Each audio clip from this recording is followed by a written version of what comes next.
Good afternoon and welcome to the Midday News. Here's what we have in the bulletin. PNP to take legal action as Portmore Parish status debate rages on. INDECOM calls for JCF internal review process as police fatal shootings rise this year. And later in sports, uncertainty still looms over JPL matches following non-payment to referees. Thank you for joining us. I'm Kerry-Ann Simpson. Here are the details. Days after the Senate passed the bill to make Portmore the 15th parish, it appears the People's National Party, PNP, is moving ahead with plans to block the government's effort through the courts. The issue was a hot-button topic at a party meeting in the municipality last night. Here's O'Shane Masters. A warning this afternoon from the People's National Party PNP of its intent to legally challenge the government's push to establish Portmore as the country's 15th parish. The Adjohonas government used its majority in the lower and upper houses of Parliament to pass the Counties and Parishes Amendment Act 2025. Now, the PNP is moving ahead with plans to take the matter to court. This was PNP legal advisor Anthony Hilton at a party meeting Sunday night.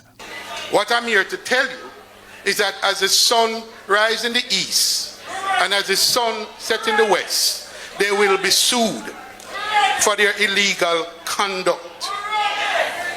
They'll be sued for their illegal conduct. And them can't take it back because when I listen to the Senate on Friday, it's like them I say, boy, Ush, we never really mean it. I wonder what we do. Mr. Hilton says giving Portmore Parish status is one of the greatest schemes of the current administration. This whole scheme is to scam the people of Portmore and St. Catherine. That is the purpose, the scamming exercise. But it will fail because not only will you tell them that, but the courts very soon will tell them that this is an illegal act and it will not stand. Because the Constitution of Jamaica has been offended, has been violated, and it's not the first time. Now, the Electoral Commission of Jamaica, in a letter to Parliament dated February 12, had stated that the proposed Portmore Parish boundary may negatively affect a provision of the Constitution. The ECJ also informed that the Ministry of Local Government and Rural Development was advised in a letter dated June 18, 2024, that the proposed Portmore Parish boundaries may negatively affect the boundaries of a constituency, as stated in the second schedule of the Jamaica Constitution Order in Council 1962.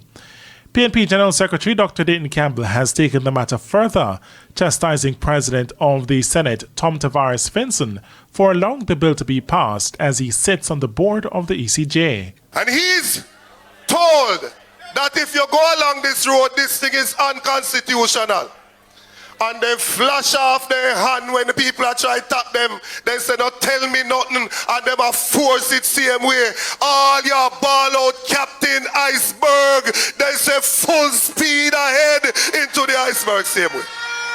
He further posited why he believes that the parish status is not to the benefit of the people, but rather for political gains. All they had to do, if it is really Portmore that them are look out for, is to present the municipality of Portmore as the parish of Portmore, because then you wouldn't have any constituency boundary that is crossing any parish, because the three constituency in Portmore now would become the parish of Portmore. O'Shane Masters, TVJ News. To other news, Commissioner of the Independent Commission of Investigations, Hugh Faulkner, is calling for a review of internal processes by law enforcement bodies. It comes as the number of police fatal shootings so far this year has almost doubled when compared to the same period in 2024. Since the start of the year, there have been 59 police fatal shootings. That's one per day. Commissioner of the Independent Commission of Investigation, Hugh Faulkner, has expressed concern. When you do the comparative analysis, last year, 2024, the numbers didn't reach 50 until May. Mr. Faulkner also commented on the war of words between lobby group Jamaicans for Justice and Commissioner of Police Dr. Kevin Blake over the increase in police fatal shootings so far this year. I do not believe it's a case of one size fits all. I believe in terms of fatal shooting that there ought to be an obligation on the security forces themselves to review the processes. And in many of the cases, in fact, in 2024, 40% of the 189 fatalities occurred under planned police operations. Now, planned police operations, the officers are in control of the entire process. Sorry. The location where they are going, the time they choose to go, how they will access this place, the medical facilities available, the strategies, the obstacles that they'll face. So it's totally under their control. He didn't stop there. The officers, while they have a duty to protect the public, they also have a duty to protect themselves. But we're saying with planned police operations, then, and the number of persons on that planned operation would not likely be below what is required to handle a particular situation. In the meantime, Mr. Faulkner is calling for a review of internal processes. For the INDECOM investigation to be maximized and for the inquiry to be complete, it is essential that the JCF and the law enforcement bodies hasten the process for the acquisition of body-worn cameras. Yes, you'll get statements, but in some instances, the sole potential witness, civilian, is deceased. The Jamaica Public Service, JPS, came under fire from residents of Aracabessa at a recent town hall meeting hosted by the St. Mary Municipal Corporation. The residents complain of high electricity bills, overgrown vegetation, among other challenges. When you make a report and them give you 48 hours, it seems like 108 hours before they reply. My children are always at school. Yes, I know persons who have 2 air conditioners who are not paying as much as I've been paying, and it's consistently been going up. This month bill is $39,000. In response, parish manager for the JPS, LeVar Allen, offered his contact numbers so the residents can make direct contact with him to address their issues individually. He assured the residents that their concerns will be addressed in a timely manner.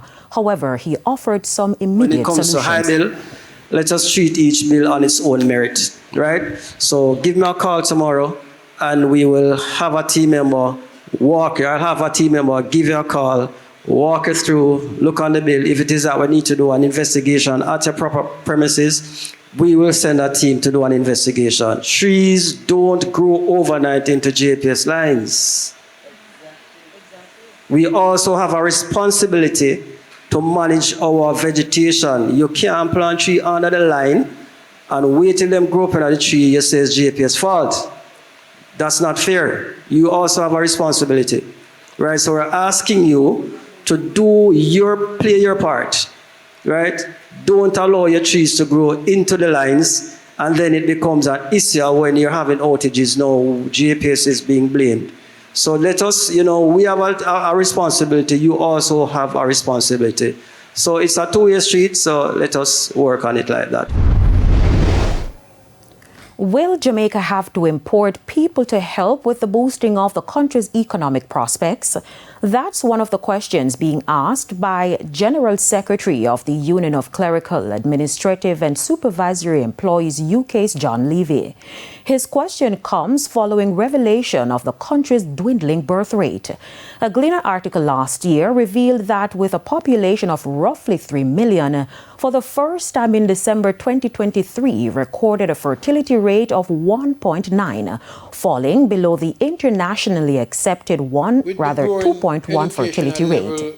Awareness and so forth, people have been more cautious, very, very cautious in terms of having kids. And the economic outlook is not so bright. People have been very, very cautious. But it has another side to it, that if we're not careful, in a few years from now, we're going to have to import people from some of those countries that their birth rate is not so much under control. right? And we have to make sure that we plan properly. And we are going to look at some other issues surrounding encouraging reproduction, because I'm telling you, other countries give tax returns to kids. You have 2 kids, when you're filing your taxes, you get back more taxes than the man that do have none. A St. Elizabeth farmer is desperately seeking a market for his tomatoes after hundreds of pounds of the produce are going to waste in the field. The farmer, Simon Witter from Cheapside District, says the market price now ranges from 10 to 15 Jamaican dollars and he's unable to pay workers to harvest the crop. As such, over the past few weeks, he has lost most of the tomatoes. No tomato, nah sell. Like Delightful, Cheapside, Junction, Top Hill, Bullsav, Red Bank, you name it, where you could have know tomato plant. It flushy, it in the garden like that. It nah move. $10 and $15 a pound for tomato. That's very, very crazy. He is urgently appealing for the government's assistance in finding a market. Where is Anjo Honest? Where is Fly Green? We really want to see this. This is a farmer destruction. Destruction. This not right. Farmers suffer underneath this. It's time for a break. Stay with us. More local stories when we return.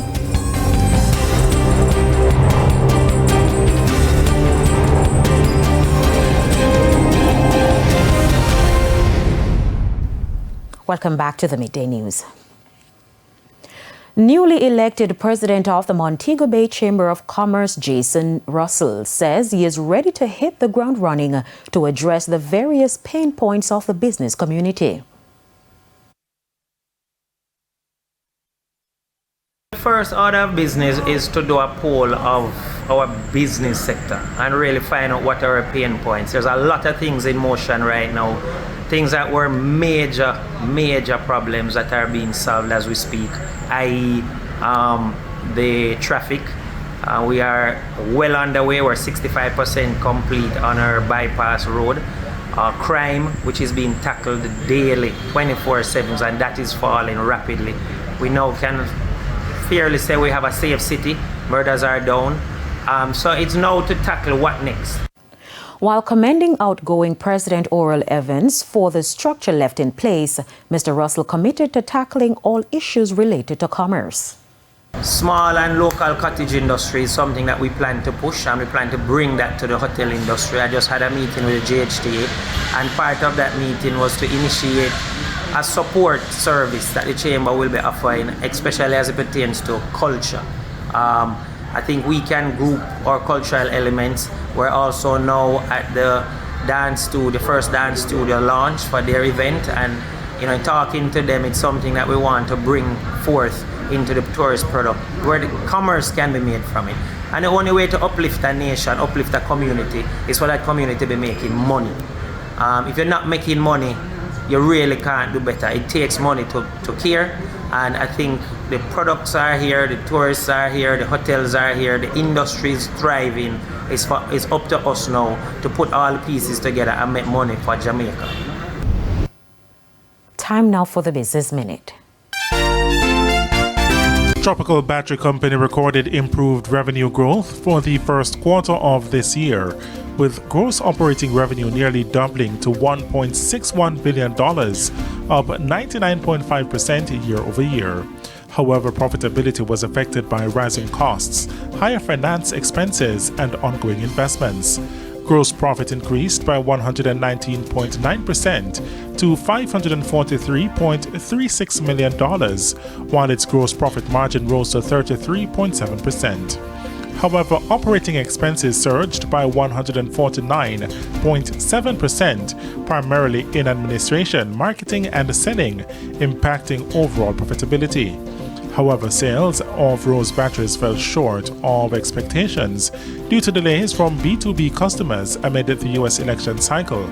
but Tropical Battery says it expects a recovery in the coming quarters. Further afield, Eurozone inflation slightly decreased last month, falling just shy of expectations.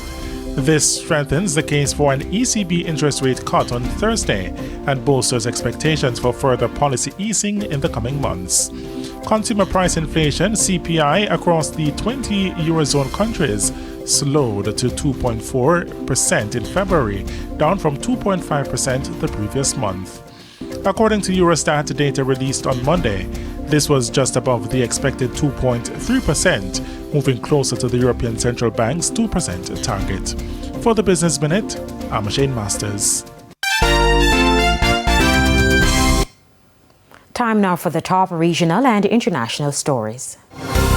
The government of Haiti says police have launched a large-scale operation in a shanty town controlled by powerful gang leader Jimmy Chazé, who is widely known as Barbecue. The authorities say several gang members have been killed in the lower Delmas area of the capital of Port-au-Prince. Local reports say military drones carrying explosives are being used in the operation.